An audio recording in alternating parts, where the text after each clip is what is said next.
Hello, everybody, and welcome to another session of Presenting Our Presence, a vodcast that features and highlights the amazing work that Indigenous folks do at the University of Alberta. My name is Florence Glanfield. I'm a citizen of the Métis Nation within Alberta, and I serve as Vice Provost, Indigenous Programming and Research, and am one of the co-hosts of Presenting Our Presence.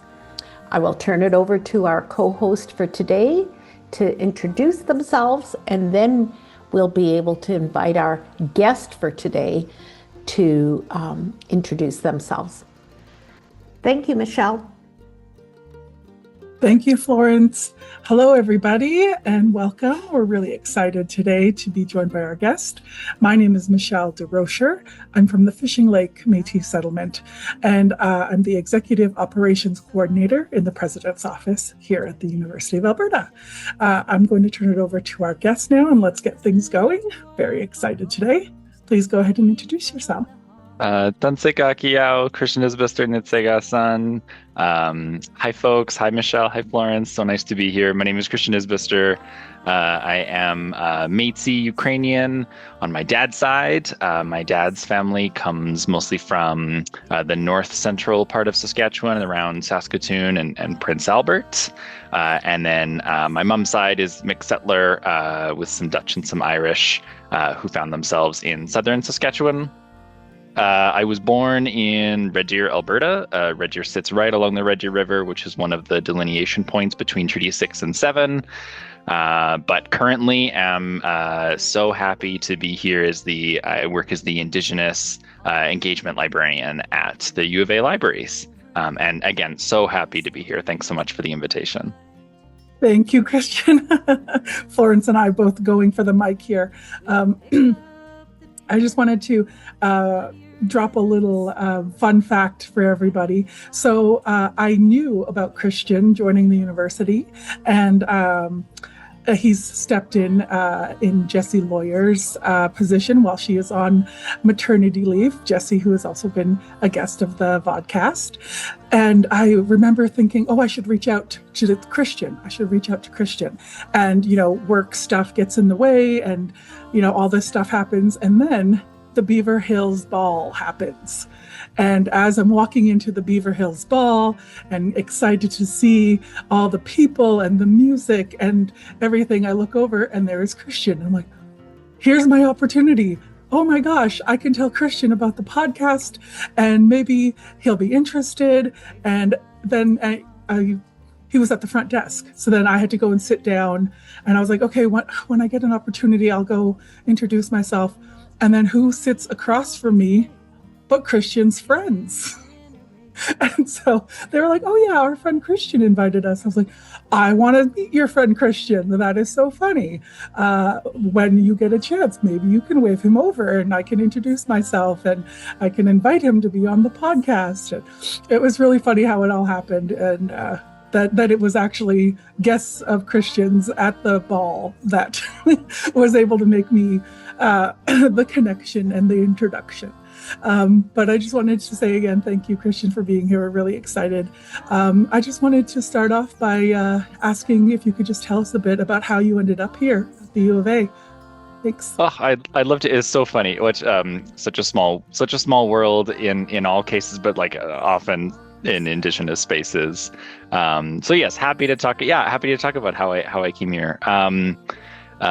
It's so funny when I'm feeling especially sentimental. I talk about sort of like my Métis librarian heritage, and so my mom's side of the family, my mom is a librarian. She works at Red Deer Public, and then my dad's side is Métis, and so that's sort of I get to bring both parts of myself into my work. But yeah, so my mom is a librarian. She's worked at Red Deer Public almost my entire life as a children's librarian.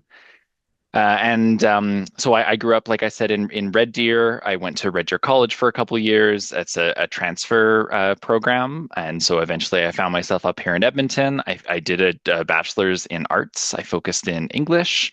I had a lot of fun, but there weren't a lot of clear career paths outside of a BA in English, right? Which is not to say that I had a ton of fun in that program. I learned a lot. But so I finished my BA and I loved Edmonton, and so I wanted to stay in the city. I was working at a few little coffee shop bookstore spots around town. And I was speaking. I had a conversation with my mom. I was like, I would like to find something that's a little more intentional. And so I decided to apply to the U of A's library school. U of A has a really great library school, and was lucky enough to get in. I think Michelle, maybe we had talked about this, but one of the things that was so great for me to learn is I was under the assumption that there was no marrying of Indigenous librarianship, that this is just not a thing that one could be. That if you were a librarian, you could be a great librarian and you would sort of check your identity at the office door and then pick it up and I could go be matey outside of my work. And I was so grateful and so lucky to join the library school program when there was just a beautiful coalescence of other Indigenous librarians in and around Edmonton. So I started, and Kayla Larson, who's now the head of Huihua Library, was just finishing up her MLAS, and she was working at the library. And Tanya Ball had just finished up her library degree. She's now at Concordia here in Edmonton. And Sheila LaRock, who's now at University of Saskatchewan, she was over here. She was working in the library as a librarian resident, and so I was just so lucky to be surrounded by incredible Indigenous librarians. I think Jesse was speaking how there aren't a lot of Indigenous folks doing libraries out there. There's more, which we'll talk about later, I'm sure. It's something I'm super proud of and happy to see. But there just weren't a lot of librarians, and so how lucky I was to have found myself surrounded by some fantastic Indigenous Métis librarians. And so really, I owe so much of the kind of work that I do to them and to their teaching and their guidance, sometimes kind, sometimes a little harsher, which I needed at the time. Pushed me forward to be the kind of librarian that I am now. I finished my library degree when I graduated. It was 2020, so I was right into the pandemic. And I got to do some kind of funky jobs in and around. I worked at the Edmonton, I think it's called the Edmonton Indigenous Senior Center now, but maybe still the Edmonton Aboriginal Senior Center up in North Edmonton. I worked at the U of A archives for a little bit. Eventually, I found myself with a contract at UBC Okanagan. So that's in Kelowna on unceded Syilx territory. I jumped at the opportunity, and only then did I realize what it actually meant to be leaving the prairies. And so I picked my life up. I hauled everything I had across the Rockies. I worked there for 4 years. I had a delightful time. I met a lot of cool people. Again, I learned a ton. And then when that contract came up, the timing worked out just perfectly. Where Jessie, as you mentioned, is raising her little one, and so there was a contract for a maternity leave, and I jumped at that, and now I'm here. So happy to be back in the prairies. I've learned that the Okanagan is beautiful, but that's not for me. I'm a prairie kid. This is where I grew up. I like being close to family, and there is something really special about getting to do my library work in the place where I went to school and try and share the kinds of things that I learned from my mentors when I was a little baby library student. And so, yeah, that's the long trail of how I found myself back here for now. That's good. We like long trails. That's awesome. It's nice to get to know a little bit more about you and your journey here. So that's wonderful. Thank you so much for sharing. One of the things that, as you were speaking, made me think is you said something about getting to share and kind of mentor students now because of your experience. I just wanted to know if you could share a little bit more about what that's like for you, and I'm sure the joy that it brings you. Oh my gosh, so much joy. Yes, 100%. Right now, my part of my job involves supervising. We have three Indigenous library interns. The library here hires on Indigenous students who are going through the Master's in Library and Information Studies. We pay for the tuition, and then they have a job here. We get to work at the front desk, as well as do some cool project stuff together. So I have three remarkable library school students that I get to mentor and learn from and learn alongside as we're kind of going through this this time at the U of A together. And so, yeah, there's lots of cool things that we get to talk about. We get to talk about job preparation. I get to share some of my experience as one of our students is preparing to graduate this spring. And so it's so cool that we're going to get to be colleagues down the line. We get to talk about the different kinds of projects they're working on. They do things around cataloging and description of materials. We do some work with the archives together. There's a hope that maybe we can do some cool library spaces up on the fourth floor here in Cameron, but also some like reorganization work that's happening up there, which is a ton of fun. So yeah, it's been such a joy to get to again be on this side of the aisle almost of librarianship, where now I get to help shepherd them along. And again, really want to emphasize learn alongside them as I go. There's also lots of other sort of fun things. It means so much to me that I get to be back here in a school with a library school. The library school hosts a student-run conference called the Forum for Information Professionals, which I just attended. And way back when I was a student, I was the co-chair of this conference. And so, like, how interesting to get to just like sit and see the kinds of things that students are working on their side now. Yeah, so a real joy, a real pleasure to get to be a part of that. I mean, you may have listened to Jesse's vodcast, so you will know that my mother was a librarian, and my mother was a beautiful Métis woman, my late mother. So I always feel an affinity for libraries and librarians because I wasn't very old when she went to get her library technician training. It was run, in a small community in the province, and she would have to go in the summer, but she worked in school libraries, so really cool. Yeah. But tell me, as you were talking about the mentorship and the cataloging and some of the librarian-specific tasks, what are the ways that those tasks are considering and weaving in Indigenous worldviews? Because it would seem to me that not like this is a part of the shift that's also happening within the library system, from my understanding. Like, Dewey Decimal is pretty popular, but there must be new ways of thinking about Dewey. Oh gosh, Florence, I could talk about Dewey forever, but the language I'd use is probably not appropriate for this podcast.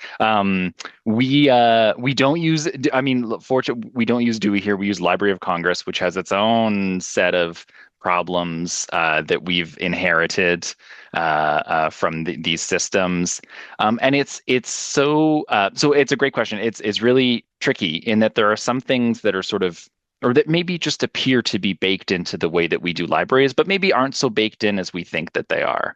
And so, yes, you mentioned categorization and classification. And so I know I did listen to Jesse's episode, which was fantastic.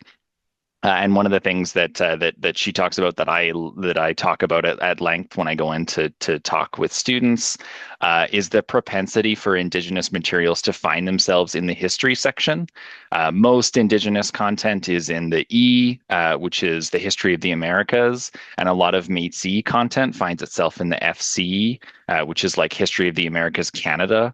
And so there's lots of frustrations that come up with that, where even just in that example, there's some Métis content that finds itself in the E's, and then some Métis content that finds itself on a different floor in the FC area.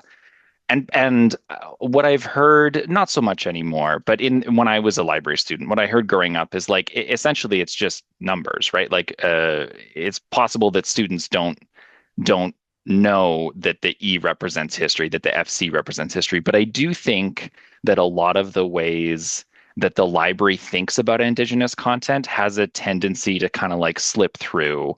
And I think it's one of the challenges that libraries, and I count myself in there as well as a librarian, have had when we talk about there's not a lot of Indigenous librarians. I think a big reason is because these aren't systems that were historically designed for us to navigate, right? That very much it was the like, if you want to be a researcher, you kind of check your identity at the door and then you can find the stuff.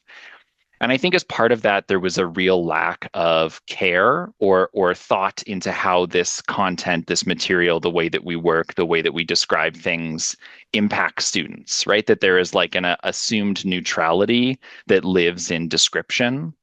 And that's sort of like, well, this is just how things are categorized.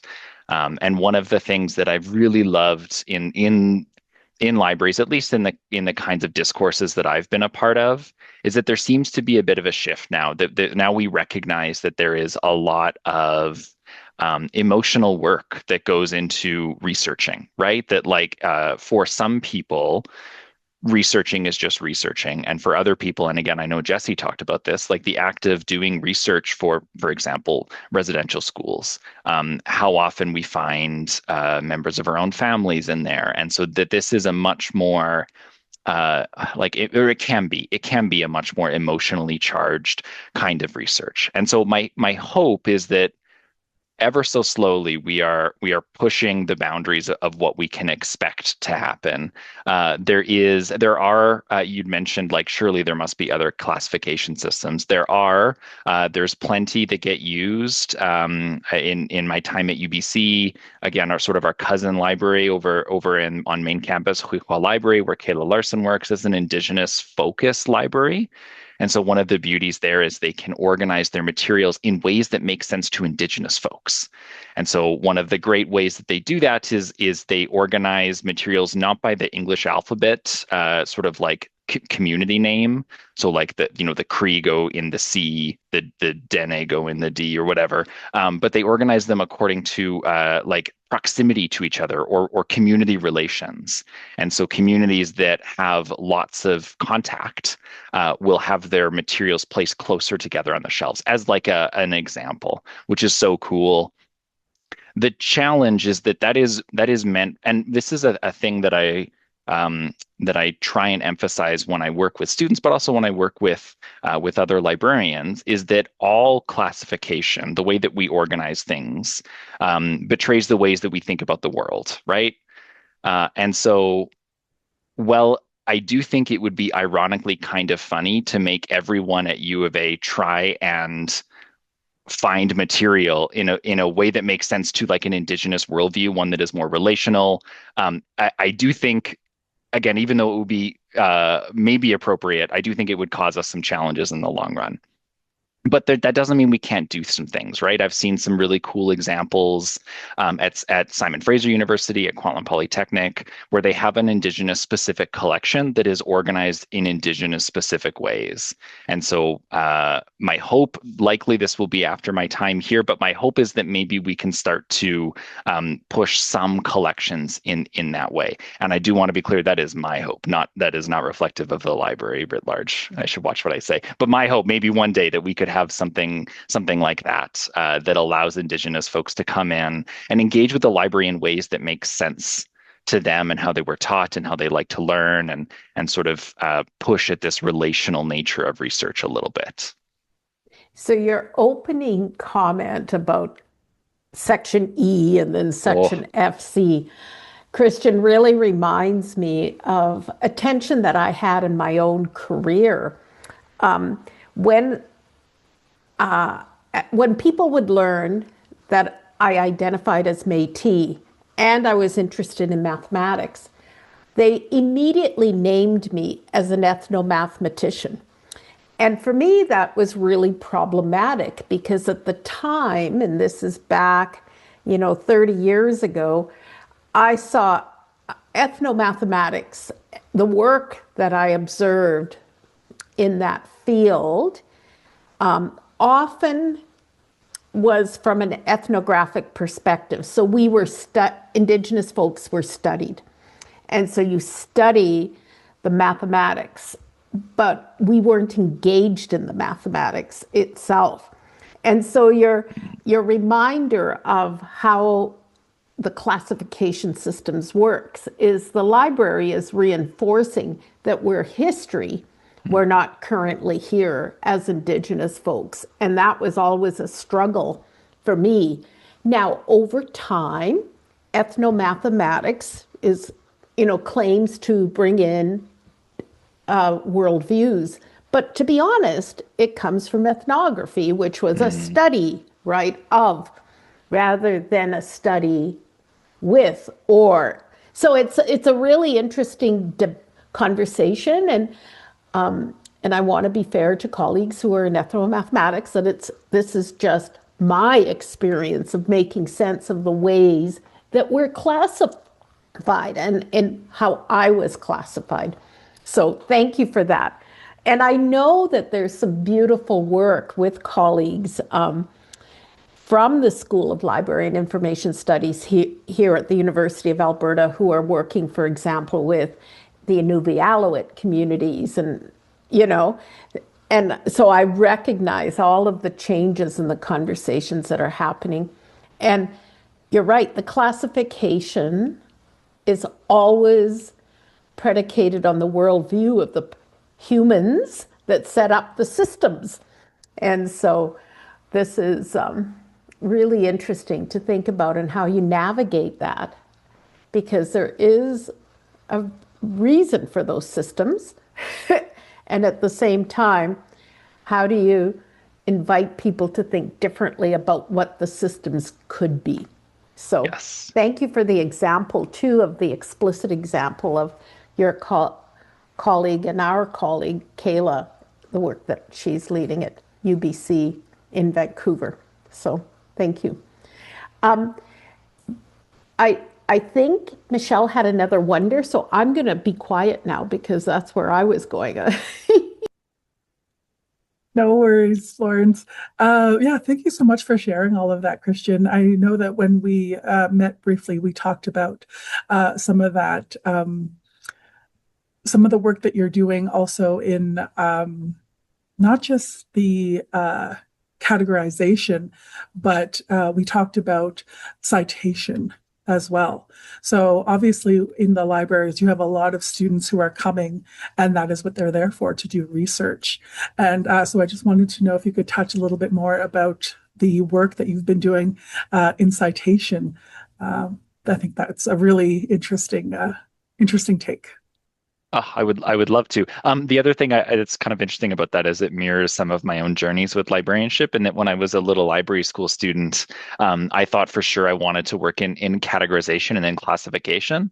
And then over time, I've shifted to a little bit more of like a front-facing instruction citation kind of approach. So what a nice mirror of the path I've taken. Yes, I love talking about citations. I have so many thoughts about citations in that, again, I think they mirror a lot of the work in classification, and that it's something that seems relatively neutral, right? It's just like, well, this is just the way that we do things in academia. And again, I'm borrowing Jessie Lawyer's comments here. I think it was a TikTok that she made where she talks about how citations often feel like they're academic hazing in a way, that it's like a challenge that you have to get your way through to prove that you belong in this space almost.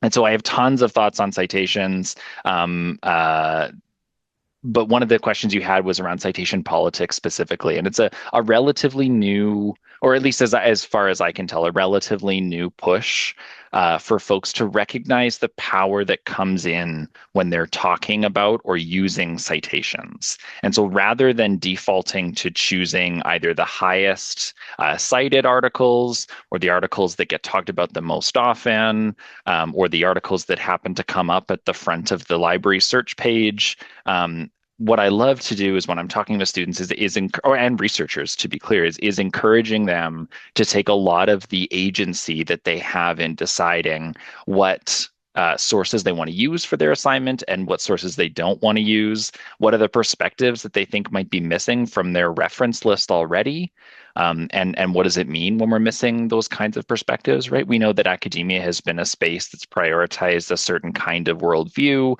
for a very long time, and that takes time, that takes effort to push back against. That I think we need a deliberate approach to sort of bridge some of those gaps that have come up over the years. And so this comes up in a lot of different ways. Again, when I talk with students, when we work with researchers, I encourage them to like count their citations, to be like, okay, well, who are the authors that I have already listed? And especially when I'm talking with with students in Native studies, it's like if you're doing an assignment that is related to community research, traditional knowledge, anything like this, you better make sure that you have some Indigenous authors in there who are talking about the kinds of things that they work with. And so those are some of the things we've talked about in the past. Again, I'm really grateful. When I was at UBC Okanagan, a colleague, Sajani Lacey, and I started these conversations. We would go in to talk to writing mentors and encourage this kind of work. We started to develop some workshops for health science faculty. And that, again, this is an area that I think has a tendency to assume neutrality in the work, right? That sort of that there is an assumption that the best authors will sort of rise to the top on their own. But I think that instead we need to take an active role in this, and I encourage, whenever possible, students to take an active role in this. I think one of the things that I love as an example is that lots of times for faculty members, even the number of times their articles get cited, but sometimes even the number of times their articles get downloaded can have a real impact on that faculty member's tenure or promotion process. And so I think, well, when I was an undergraduate student, right, I wrote a lot of papers and I didn't really give much thought as to what those papers did beyond sit in a Google Drive folder. But in reality, the act of doing the research has or can have a really significant impact on people. And so I think that my hope is that encourages folks to think critically about the kinds of decisions that they're making when they're engaging in research, and again, really works to break down some of that assumed neutrality that gets tied in here.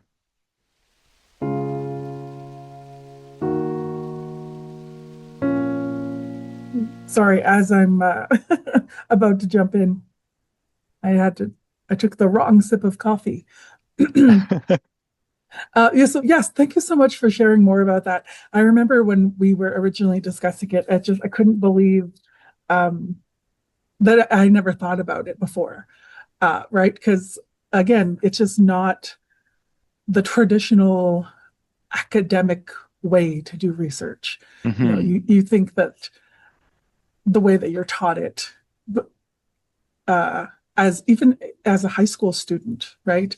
How are you supposed to use the library? This is how you're supposed to use the library, right? And the huge difference that this kind of Indigenous perspective, Indigenous way of thinking, way of learning, way of sharing, really, because that's what we're looking for, right? The Indigenous perspective for another student to take into their own, way of thinking, right? So it's really cool, and I really wanted to make sure we touched on that, because I thought it was such a cool perspective, and very unfortunate that it's not something I didn't get the chance to do that as a student. So it's really cool to hear about now. So thank you so much. I just wanted to. Can I jump in, Michelle? Because I just had a wonder when Christian was talking about this. So Christian, your example of the number of citations for a paper kind of resonated with me because I talk with many professors and educational leaders across the university about making visible Indigenous authors in course packages and course readings, right? And it seems to me that your example could also translate into helping professors recognize, because sometimes we just think that there's nothing in a particular subject area, in a particular discipline for students to read. And yet, all you do now, I mean, I always start my first one when I'm meeting with people, like I'll do whatever my search term is, and Indigenous worldviews or an Aboriginal perspectives. Like I just always change my search terms and to learn, and it's given me insight into lots of different spaces. So now I'm thinking I need to connect you with the CTL team who work with instructors, because this is a technique, is to look at your readings, your course readings. And it really reminds me of the even quality assurance processes we go through. And when I was a department chair, we did a review of our curriculum and we looked at the readings we had and what perspectives did we bring forward, because this not only would help Indigenous students and learners, but it will also help, like our review identified that we had very few articles from authors that were outside of North America or Europe and North America. And so when we have students and learners who are coming from all over the world, how do they see themselves in the readings and in the course material? So I might do a follow-up intro for you to talk with CTL colleagues, or it might even be maybe, I don't know how much longer you get to be with us, but there might be, and we have an Indigenous library guide on research, right? Maybe there's on your work about citations. Maybe that's what we need now, and how the library can support the curriculum changes. So that's just my idea. I'm planting a seed. Thank you, Michelle, for letting me interrupt. Absolutely. That was a worthwhile interruption. Thank you very much for that. But yeah, thank you, Christian, so much for sharing that. I thought is, like I said, it's just such a cool, I don't want to say project, because it's not like there's an end Like to a something. shift. Yeah. It's like a bit of a paradigm shift in the way that Yeah. So thank you so much for sharing more about that. And then one of the things that I think we talked about briefly as well was just to get to know you better. If you wanted to share some of if there's any personal projects or things that you wanted to mention while you're here. Like Florence said, we don't know how much longer we get to keep you around. You're here on contract, but I would love to just get to know you more. Love our audience to get to know you a little bit more. If there's anything else that you want to share with us today. Yeah, there is something. I mean, again, that's so beautiful to get to pick up Jesse's work and carry it forward. But there is something. Yeah, the timeline is always in mind, and it's nice to get to. Yeah, I feel like my job is to sort of like keep the door open, keep the lights on, keep the wheels running, but also bring some of my own sort of niche and interest and pocket areas. There's definitely something for you to bring of yourself, right, to this university, to the students that are here. So absolutely, yeah. Yeah. So there's lots of really cool things that I get to work on as part of my job. Students will likely see me at First People's House. I've tried to go as often as I can, and so that's a nice opportunity. I'm slowly working on my beading. I'm not a good beader, but I'm learning lots from the students who are there, to be honest. So they'll pick me up and take me along, making little earrings.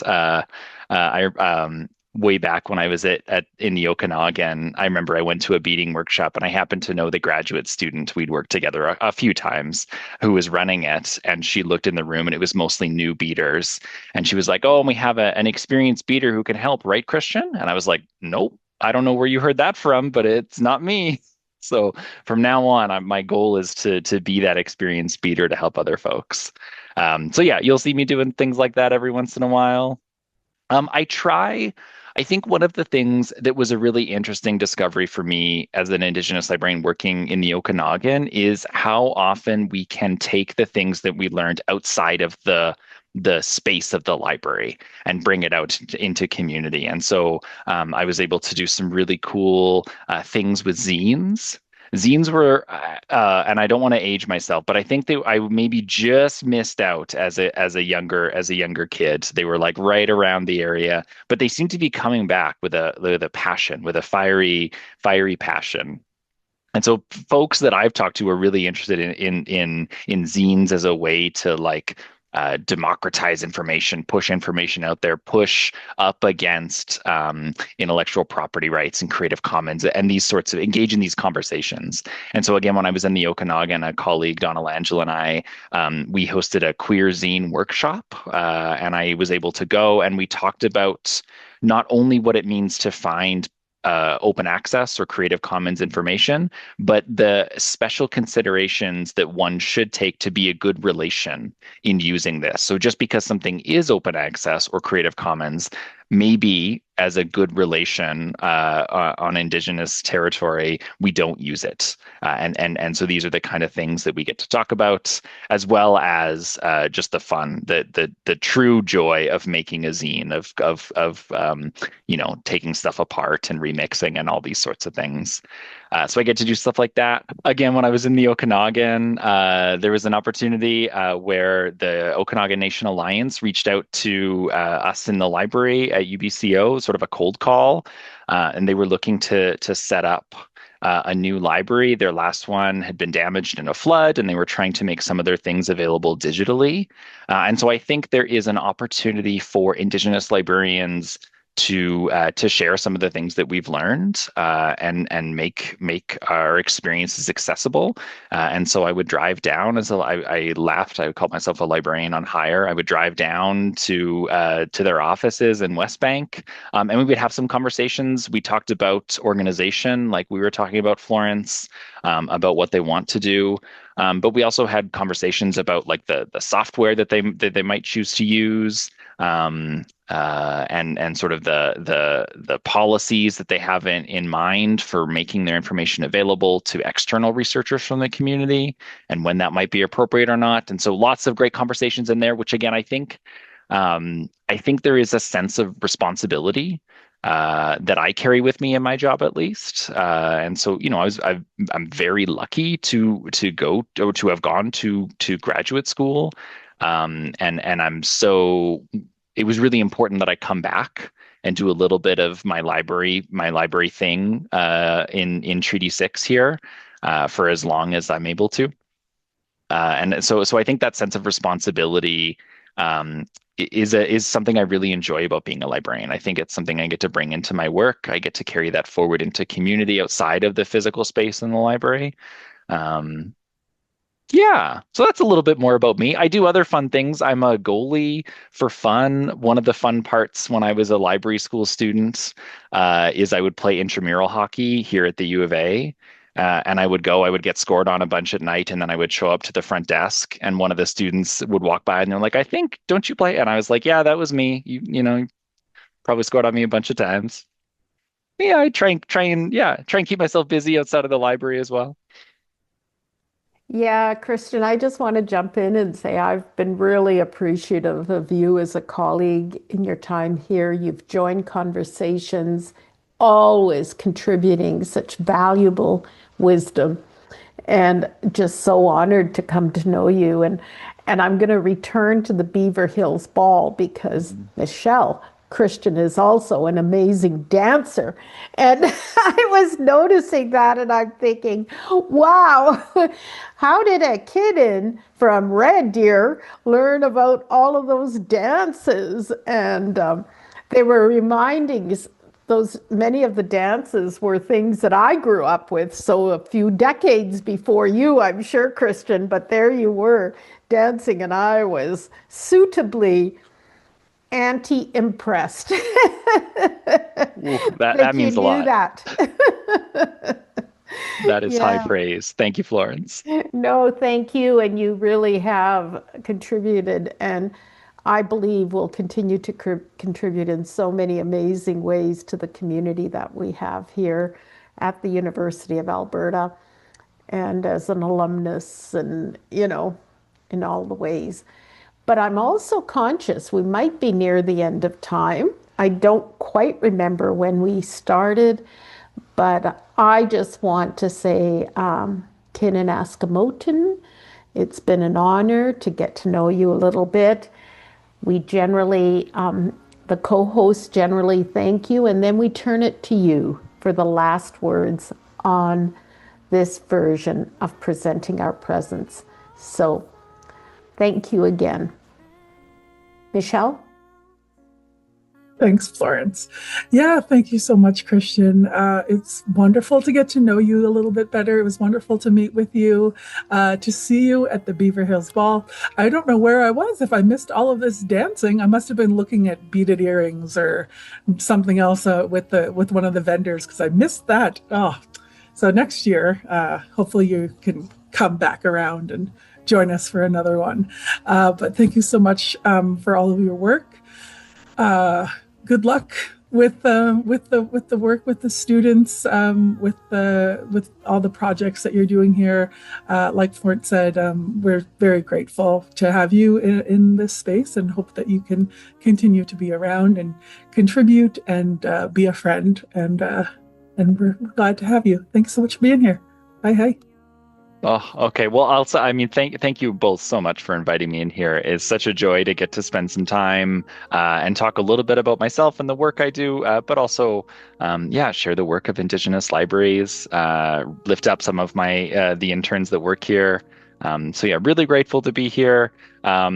If I have any last words, please, for as long as I'm here, if there's any students, I'm always happy to chat about anything I've talked about or beyond.